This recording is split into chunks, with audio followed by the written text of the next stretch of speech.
Hi, it's Alisa from The Ripple Effect. Happy Thursday.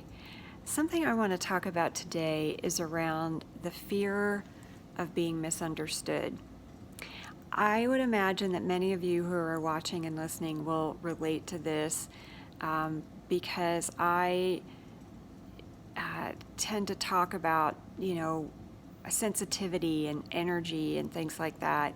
And what I'm working through and learning and how you might relate to that. And so this fear of being misunderstood is also a great discomfort of being misunderstood. I really feel like many of us who are very sensitive energetically and emotionally, we're very empathetic and compassionate to the discomfort of others. And, when we have that sensitivity, it's hard, it's challenging, it's uncomfortable to witness anyone being in any kind of pain. And I think that makes us also very sensitive to our own pain. And what I'm getting at is I think our environment, especially our early environment and our surroundings can create, I would say, a pattern of realizing that people's negative responses can be, uncomfortable, can be painful. It's always so nice to get approval and it's always so nice to get validation. But I think the danger comes in to our own well-being when we are nervous or concerned or afraid of people's responses when we're misunderstood. And I think that makes us lean towards trying to be perfectionists and trying to really explain ourselves so we're not in that really uncomfortable position of being misunderstood. And it's kind of I would say, a conundrum, because I think our ultimate comfort and happiness is caring about people, but not so much caring about what they think, meaning we're not tied to the opinions of others, because there's always going to be people who don't understand or don't agree or don't get it, right? That's okay. We're all different, and part of being on this planet is the diversity and the contrast. But anyway, what I've been really learning and focusing on is being able to breathe through that, what I would call a discomfort of getting the impression that I'm being misunderstood when I'm talking about something. My train of thought, and see if you relate to this, but my train of thought is not always a straight line. I can talk in circles. I don't think in a straight line. I will have a thought that I want to, discuss or share, and then as I'm talking, I realize that there's sort of a subsection to that, and I might go down a couple of rabbit holes. And I always have a point, as I'm sure you do, but I would never be classified as an engineer, and I would imagine many of you feel the same. So I think that, because of the way we think when we're super creative and super sensitive and we're very connected to the spirit world, I think that gives us a very fluid frame of mind, a very fluid way of speaking and talking and thinking, and that doesn't always translate in clean, precise, concise statements in our heads and verbally. And so, like many of you, I've been misunderstood many, many times, and I have found that to be really uncomfortable. And what I'm getting at is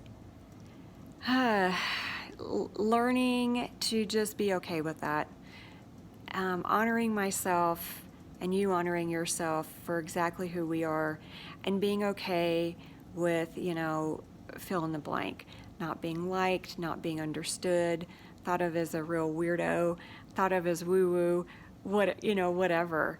But I also get to the conclusion as I'm going through these thinking, these thought processes of, it's like they say, don't care about what people think, and don't be tied to that, and don't let that identify who you are, right? Or define who you are. And so it really boils down to that. Are we going to value others, of course, and are we going to value ourselves, of course? So I think that there's definitely a balance and a harmony there, but when we find ourselves feeling misunderstood, I would say on a regular basis, or maybe people who are more straight line thinkers and talkers than we are, that might be annoying for them. But do we need to change who we are to please them? And I think the answer is absolutely not. We'll do our best to be good communicators, but every day I get more and more adamant with myself to just like, you know what, Alyssa, just let yourself be you. If you think in circles and talk in circles, just be you. And I would encourage you to you be you too. And if we have, like when, I don't know if you remember this, but when you were in like grade school, we did sentence outlining. I think that's what it was called, where you had a sentence and then you would, I think it was called outlining or something like that. And we would have we would sort of break down the sentence. And I kind of feel like my thinking is like that. And I wonder if you relate, where it's like, I'll have a thought, and then there's little sections breaking it down. And sometimes I get a little lost in those. And it's because I have so many things I want to share and so many things I want to talk about. And it's like, oh yeah, this is another thing. This is another thing. And it's like, how do you focus on one thing? And then it'll be like, hey, let me reel myself into the point. And, I think that it would be really wonderful if we said, you know what? Yep, I do that. And my intention is that we'll ultimately attract the people who will maybe think that's, sweet, or maybe they'll enjoy that, or maybe they'll appreciate our